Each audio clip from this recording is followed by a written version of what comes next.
Hey everyone, welcome back to my channel. My name's Tamika. This is Library of Tomes, where I talk to you about all the bookish things going on in my life. Today I'm going to be doing some fall book recommendations. I hope y'all are excited. I love fall. It is that time of year again and I cannot wait for dark lipstick, which I wear year round, so I don't know why that is what came to mind, and dark books because, and again, I read those year round. I don't know why that's what came to mind. Anyway, it's spooky season. Did y'all know? Look, I have spider earrings.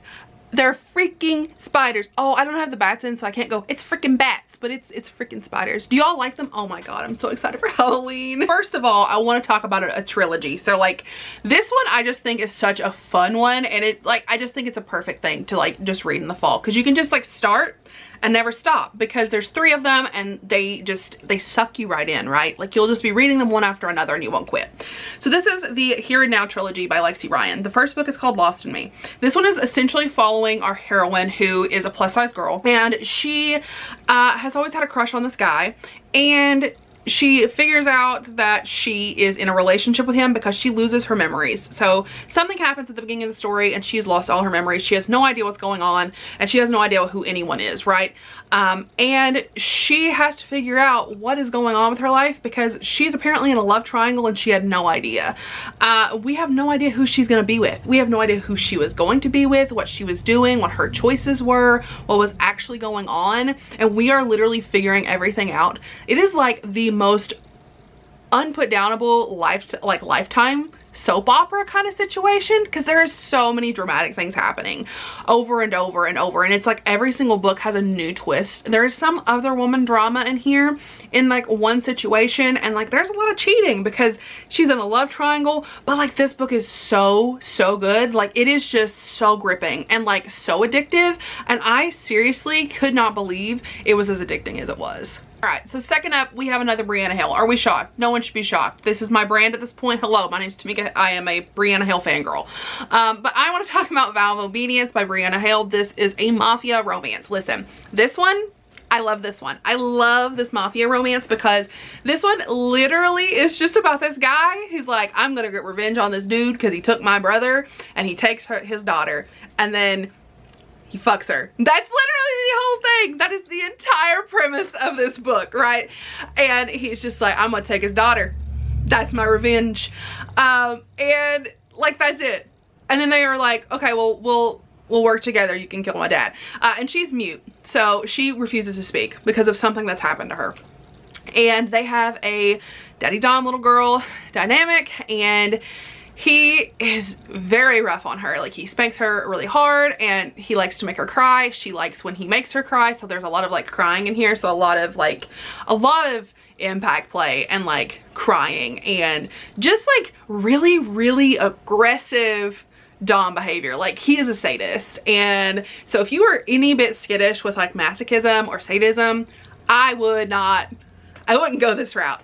But this one is so good. I am definitely going to continue the series, I think. I want to go back and actually restart it so that I can kind of see what's going on. This is a multi-author series, so you don't have to read them in order, but I think I'm going to go back and start over with these. Okay, so I'm going to pull a historical out of my recommendation list. I haven't recommended a historical in a hot minute, but we're going to recommend another one. This is The Beast of Besswick. I read this last fall, and I felt like it worked super well for fall because this is a Beauty and the Beast retelling, and this is following a couple characters. So essentially we have a character who has been promised to someone, and this person she was promised to assaulted her in some way, and she refuses to be with him, so now she's a spinster.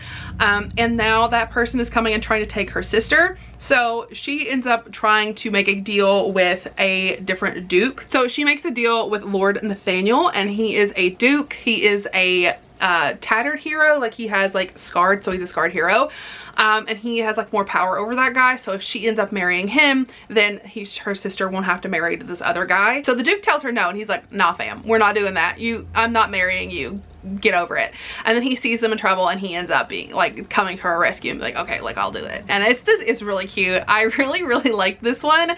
I give this a 4-star. I have not read a historical in a minute, but like I remember this was one that I just really enjoyed. So like if you are kind of wanting to dip your toe into historical, not 100% sure where to go, I would actually recommend this one. This one is really good, and I I would read more from Amelia Howard in the future. Next up, I have a thriller I want to talk about, and that is The Wives by Taryn Fisher. Listen, a lot of people don't like The Wives by Taryn Fisher. I'm in the minority. I really love The Wives by Taryn Fisher. It worked for me. This is essentially a polyamorous story. So we have a husband who has 3 different wives, and he's just like not good to any of them. Like, he is in a situation where he's like not keeping any of them in the loop about the other ones, which is fine, like that you can have polyamory like that, but like it's very uncomfortable. He is showing signs of abuse towards one of his wives, and our main wife, whose name is Wednesday, or is she Tuesday? I think her name's Wednesday. The fact is, like, they go by like days of the week of the days that he sees them, and the one that we're following is very concerned because she has found evidence that one of the wives is being abused. And it is her trying to figure out if her husband is lying to her and her husband is abusing his wives, and if he's gonna start abusing her. So it's a very intricate story. It's all wrapped up in like this one girl's mind. We do really dive into Tuesday as a character and like her motivations and the way she feels, and the worries and concerns that she has. I really enjoyed this. I thought it really worked. The plot twist on this got me. I'm gonna be honest. I was not anticipating what I got when I signed up for this book, and it was worth the ride. It was 100% worth this ride. I want to recommend another novella, and this one is a horror novella, which I don't talk about horror a ton on my channel. Obviously, I'm mostly a romance channel, but I do read horror, especially during the spooky season. So I wanted to talk about Sour Candy by Keelan Patrick Burke. This was a horror novella that I read last year that absolutely blew me away. It actually creeped me out, which is hard to do when it comes to horror, because I tend to not be scared by horror books. I tend to, if I'm gonna be scared by horror, it's gonna be horror movies that I'm scared of, not horror books. So the fact that this one was able to give me chills and give me the creeps, A+. So we are following our hero who is at a grocery store, and he sees this kid, and this kid is absolutely wailing. The mom cannot get him under control, cannot get anything done, and he is just going off. And the kid gives our hero a piece of candy. He ends up taking that piece of candy and eating it, and that is where his bad luck starts, because then afterwards he ends up getting in a car accident with that person. And I can't tell you anything else, because then weird things start happening to him, and a life he never knew is now the one he's living in. So it's kind of like a case of like an alternate reality. And I can't say anything else because I will spoil the entire novella for you if I do. But this one is such a fun ride. It's very creepy, and like it just worked. It just absolutely worked, and that's the only way I can describe it. What I want to talk about is one that I don't think anyone's going to be shocked that I'm talking about, because this is like the perfect fall read. Like, if you want spooky season material, you want to be scared, but like this is a romance book. Like, do you want like spooky season in a romance book? That's what I'm about to recommend you. So Whispers in the Dark by Letitia Newton is one of my favorite books from last year. It is still one of my favorite books to this day, because it is so disgusting. It is so hard to read. It is so packed full of like so many trigger warnings. I literally could not give you a list of all of them because there are so many in this book. This book is absolutely phenomenal. Like, we have so many things in this book that are just so dark, and just it's just so much. So we have our hero and our heroine, right? And our heroine is kidnapped. She's essentially taken just right out of her normal life, and she's kidnapped, and she's taken hostage by this guy who rapes and abuses her.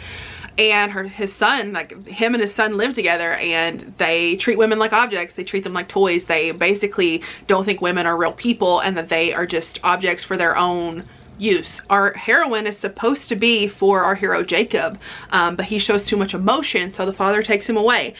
So we have a lot of trigger warnings for like miscarriage and rape and sodomy to a man and a woman, and body modification and bodily harm, torture, and like just really graphic stuff.